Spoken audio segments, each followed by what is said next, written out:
first, pillar, let's say, or point about the redesigning energy for people and planet.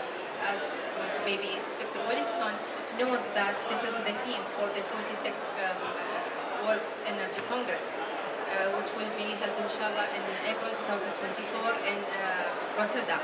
So, Dr. Williamson, why has the Council chosen redesigning energy for people and planet as the theme for the 26th Energy Council? Thank you, Mawa, and thank you very much for having me to have a conversation. Maybe the way to explain why we've chosen this theme for the 26th Energy Congress would be to tell a little bit of the history of the Council. Yeah, I think the mic is not working.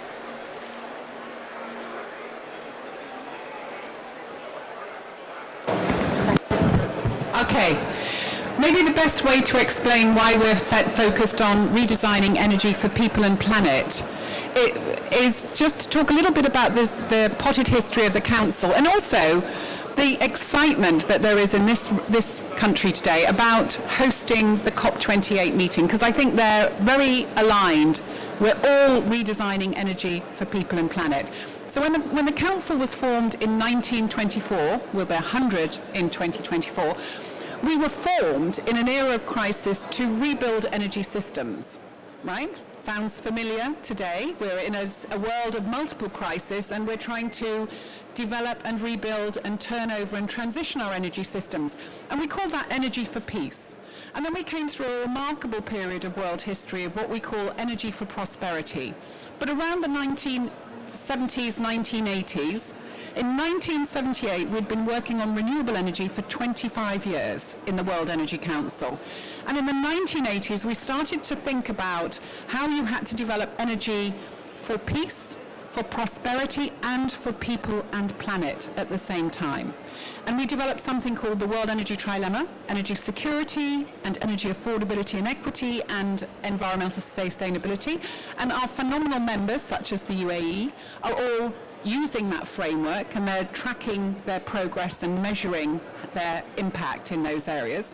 And as we approach the 26th, our 100th anniversary, we've thought, what's the next 100 years in energy going to be about? And we've said it's redesigning energy for people and planet. We know we have to achieve climate neutrality. We've got a big climate challenge facing us all. We know that we're going to have a more electrified future, but we also know we're going to need oil and gas for decades to come. So we need renewable energy and clean energy friends. But we also know that it's not just for governments and not just for businesses, but it's also not just for governments and businesses, that we have to bring people and communities with us. So we think we're in an era of redesigning energy for people and planet. So I can see that the World Energy Congress taking the crisis all over the world as opportunities and improvement chances to have like a one call for the whole nations. Now actually with another question with Your Excellency. Your Excellency, you are one of the leaders in the energy sector in the UAE. Can Your Excellency elaborate more about the mainstreams in redesigning energy sector in UAE towards COP28?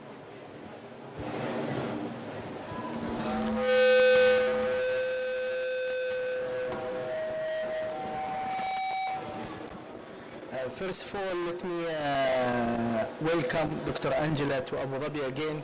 Thank you very much for being here in this special, very special event for sustainability and renewable energy.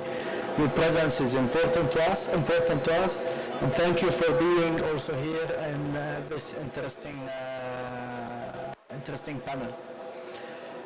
UAE journey started many years ago, I would say almost 17, 18 years ago with sustainability and renewable energy, when our leadership decided to establish Masdar as a company that is focused on renewable energy, development of renewable energy projects and development of, I would say, sustainability culture and technologies, culture before technologies in the UAE.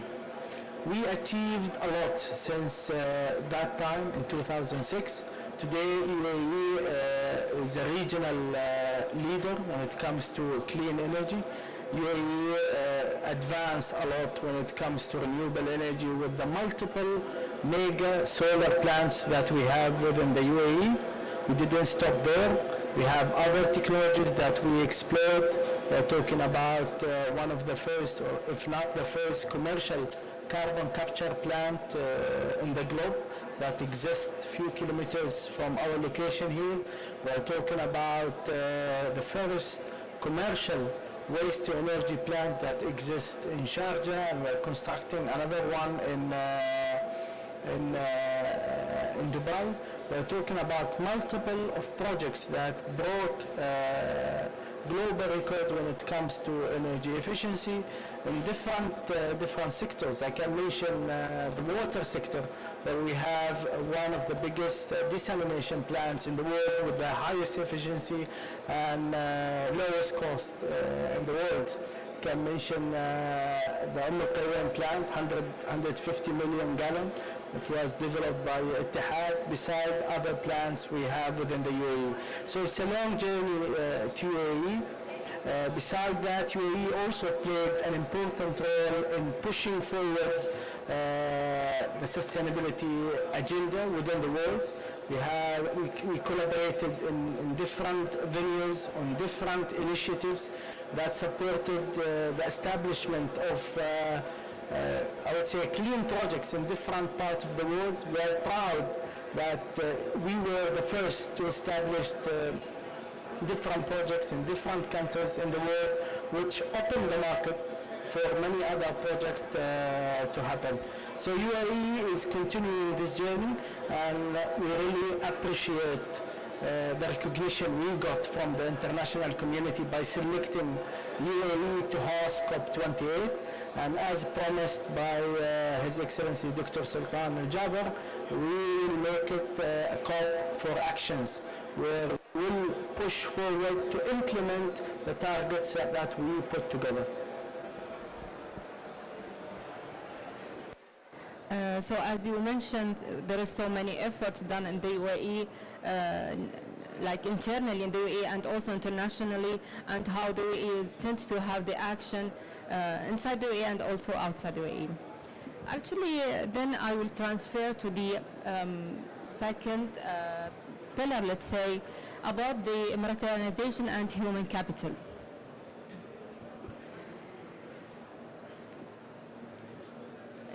Let me mention actually that His Highness Sheikh Mohammed bin Rashid had announced earlier in this month, January 2023, the 5 UAE priorities, government priorities, which were about the national identity, the environment and the sustainability, educational system, Emiratanization, the last international economics. Today, as we are here about the environment and about talking about the environment, the sustainability, and all these sectors, actually, we will talk about only 2 of these priorities, about the environment and the sustainability, and also about the Emiratanization, and how we can elaborate in these 2 sectors. The question for Your Excellency, Engineer Yusuf.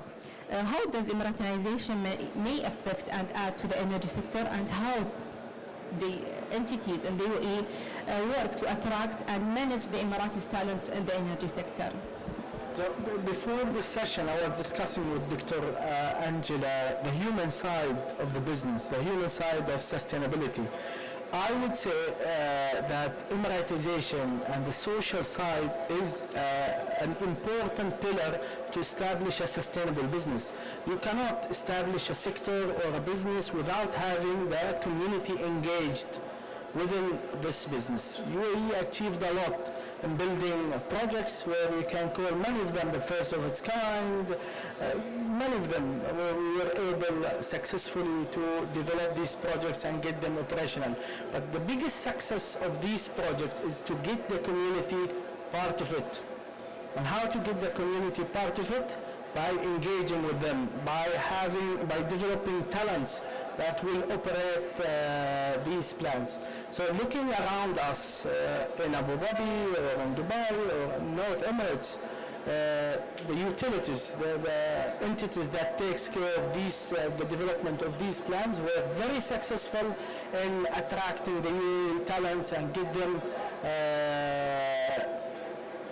developed to run all these plans happening all outside or everywhere in the UAE.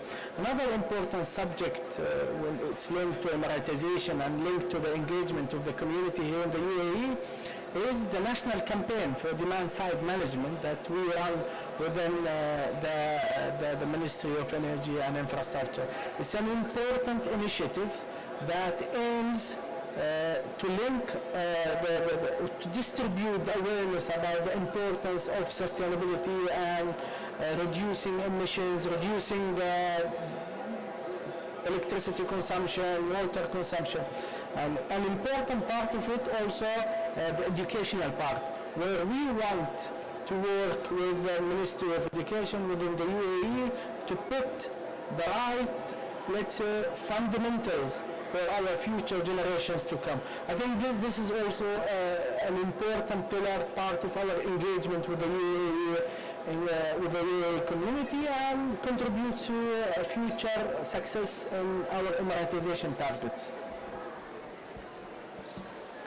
Could you, Your Excellency, talk about how NAFIS, the initiative NAFIS, can contribute in the energy sector and how to increase the Emirati talent in energy sector? So I had the opportunity today to meet with one of the companies, one of the solar companies in the UAE, and we had discussion about NAFIS. It's an important initiative by the government of the UAE. UAE is taking a very important step and a big step toward helping the private sector to attract more UAE talents within this sector, and I think it works very effectively. So these companies got encouraged with the incentives given by the government to recruit more UAE nationals and give them the chance to get them trained, educated about the business, and then have the opportunity to get them on board to help the company in their success. So talking about the renewable energy sector, I think it works very well, it works perfectly. Thank you, Your Excellency. Dr. Angela, the same pillar and the same point about Emiratization and human capital. The Council talks about humanizing energy. How is this relevant to Emiratization? So let me build on what His Excellency has already said, is that if we really want to move energy developments at speed and scale, and in a different direction than we were heading 20 years ago, then we can't do it by just relying on the energy industry experts or by engineering alone. We've got to involve more people and diverse communities at all levels of society in playing their parts. And if you want to manage a different type of energy system, one that might have more shared economy, it's more circular, it's more regenerative, it's non-toxic, that's really what people want, then we actually have to have talent coming from all segments of society into that process, right?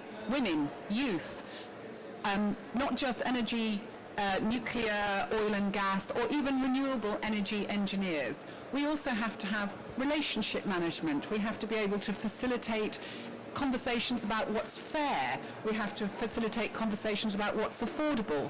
And if we really want to keep this process going, then we're going to have to manage it as a social learning process, not just as an engineering process. So humanizing energy recognizes that we can't just throw money and technology at the problems of energy, that we actually have to increasingly involve people from all parts of society in understanding their roles and playing their parts. So I think it fits well in the following way, and I can say things here that nobody else would say, so I'll say it.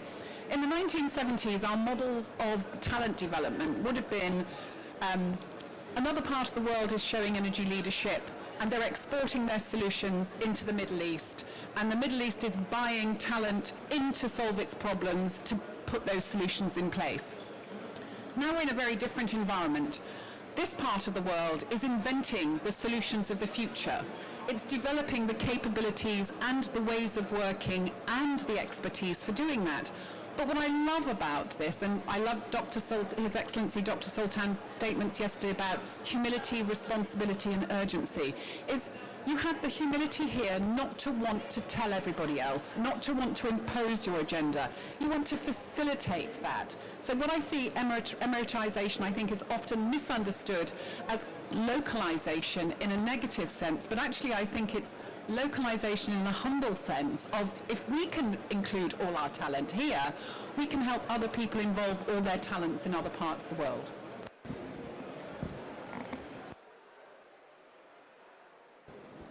Thank you, Dr. Angela, for this elaboration about the link between the Emiratinization and the link with the capital humanization.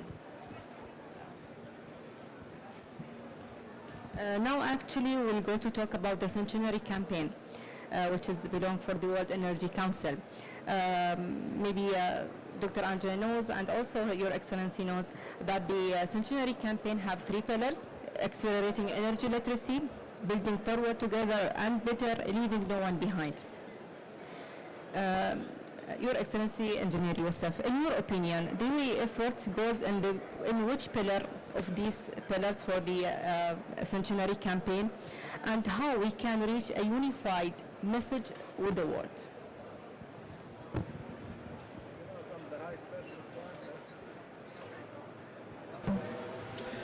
I think UAE is working, as we talked, UAE is working on different aspects. So we are developing clean energy projects, so we do on ground, we do projects.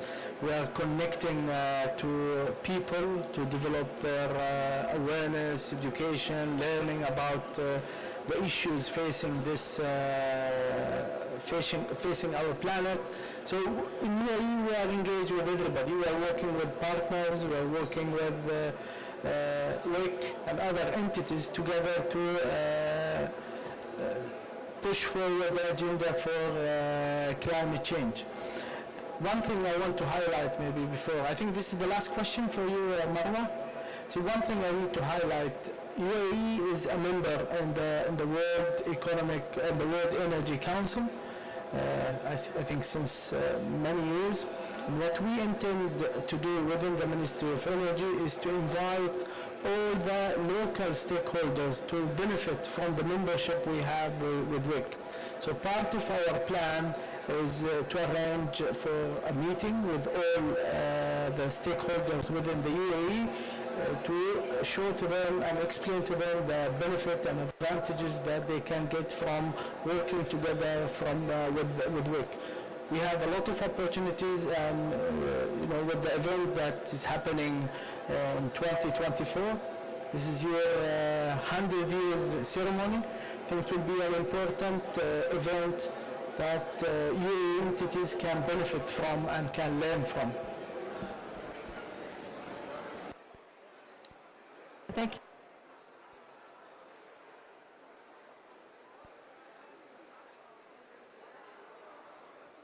What is the vision for a better energy future, and what has the Council learned over the past 100 years? Thank you. So I'm very excited about the opportunity for another 100 years as the world's longest, oldest, most impartial and open to everybody energy community. So we were formed by our members, right, and the UAE is a wonderful member, to represent the energy interests in any given territory. And the energy interests today are businesses, their governments, their civil society, their NGOs, their entrepreneurs, their financiers. All of these people are involved in creating the energy systems of the future. And when we listen to people who are under 40, to the youth, they tell us that the future is not about energy for energy's sake. The future is about energy for the sake of humanity. And what they're looking for is the means to a more shared, circular, regenerative development model for the world, where everybody can get a share of benefits, they can have better lives, and they can have a healthy planet.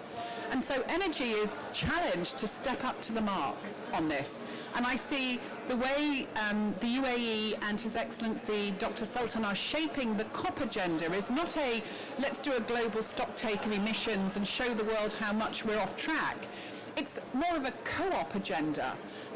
We know we're off track. How do we get back on track, and how do we do it in a way which is more inclusive than ever? And that is front and centre of what we mean by humanising energy and the centenary campaign of the Council. And if I give you the three themes, we want you to sign up, we want you to be active members. Our job for 100 years has to help diverse regions lead with and learn from each other. The world of energy is becoming more diverse. We need more leading and learning with each other. And our centenary has three themes. One of those is around transformational change. If we really want to move faster and further together, then we need to involve more people in diverse communities. Not just technologists and financiers, not just governments and businesses. Transformation, one of the T's. The second T is transparency. It's not just about measuring emissions, and energy has never been a single issue agenda. So how do we manage energy transition and know whether we're doing a good job? So we track what we call the trilemma. How are governments, communities, cities and companies performing in managing security, affordability and equity, and environmental sustainability? Transparency. And the third T, perhaps the slippiest, the hardest T, is about trustworthiness. How do we build trustworthiness if people don't have energy literacy?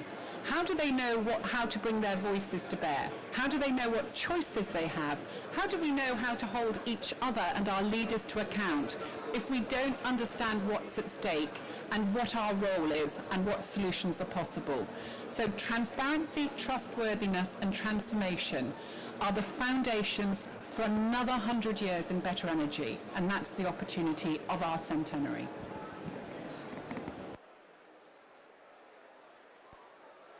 Actually great messages or priorities for the week as well as we have. Actually, I enjoyed the chat with you and the dialogue with your excellencies.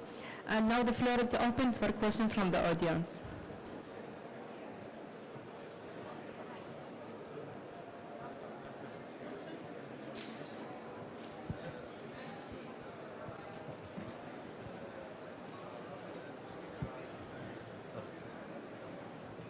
Thank you so much. Brilliant conversation. I have a question.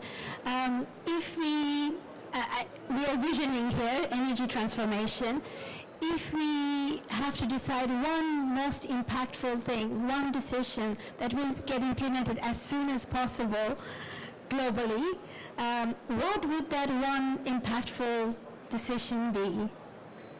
Just a simple question. I think that's probably the hardest question of all, because there are so many opportunities people are struggling to prioritize. But let me give you it from the heart, right? I live in a country where I never thought women would have to choose between heating, feeding their children and bathing them in hot water. I am ashamed of the energy system that we have developed in the world. If you're not part of the problem, you can't be part of the solution. So let's admit that our energy systems have to deliver for much diverse uses.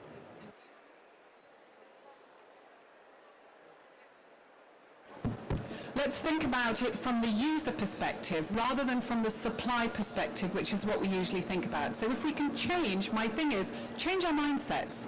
Let's build the priorities from the user perspective rather than from the supplier perspective.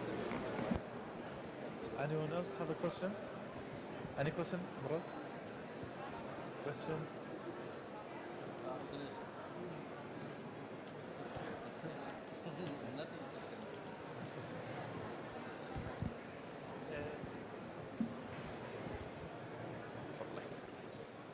السلام عليكم. سؤالي لك، دام انت جبت الاديوكيشن، انا طالبة علوم بيئة واستدامة في جامعة زايد. انزين انا عندي سؤال ان انتم متى بتبدون هالشيء تدخلونه في الجامعات؟ لان اللي انا اشوفه في الجامعه انه خلاص نحن نبغى نخلص، احنا ندرس علوم بيئه واستدامه بس نبغى نخلص ناخذ شهاده ونروح، لان اللي يعني نسمعه من زملائنا ان اللي في الجامعه خلاص هذا شيء واللي في سوق العمل شيء ثاني، فمتى انتم بتدخلونا عندكم ونحن ندرس عشان نستوعب نحن شو جالسين نسوي؟ لان نحن ندرس بس مش مستوعبين شو نسوي.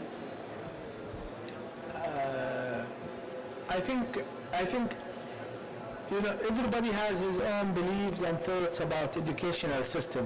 For me, I think the current educational system, you know, being an engineer, I speak about engineering.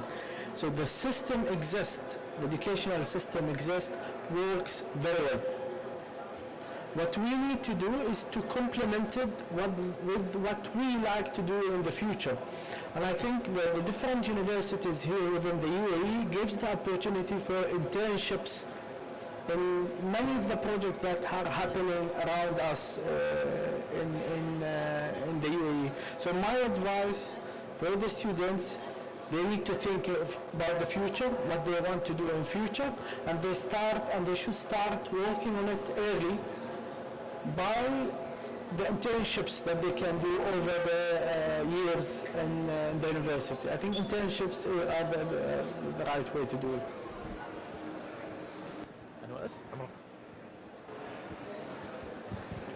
Okay, hi.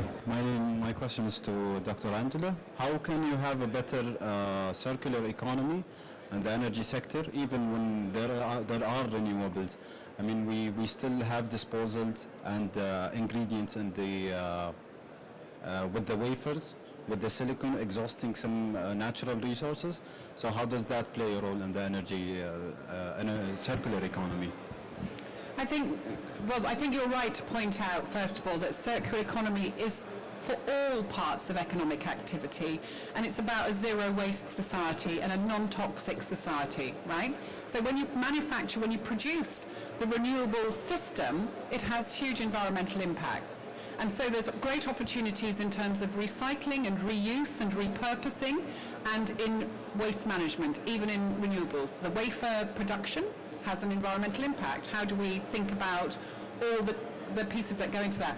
What I will say is, I don't know the answer. I think circularity is different from linearity, which is what we're coming from. You know, we used to produce it, market it, sell it, dispose of it, and never join the dots of the loop, right? So circularity is just that everything that's a waste is a resource, right? And there's an efficiency in that, so we can make things more efficient. The answer is not going to come from the energy sector alone, it's not going to come from the education sector alone, and it's not going to come from the industry alone. In fact, chemicals and energy, mobility and education are increasingly in cooperation to understand how do we conceptualize the circular economy, how do we operationalize the circular economy, how do we measure and manage the circular economy. We're in our early stages of human learning in this place, and I hope we can do it as quickly as possible. The end is not circular. The end, the next generation demands from us that we build a regenerative society. Not that we just reduce waste and impact, but that we create more value and benefit for future generations. So circularity is a step to regenerative development. Let's not lose sight of the real goal.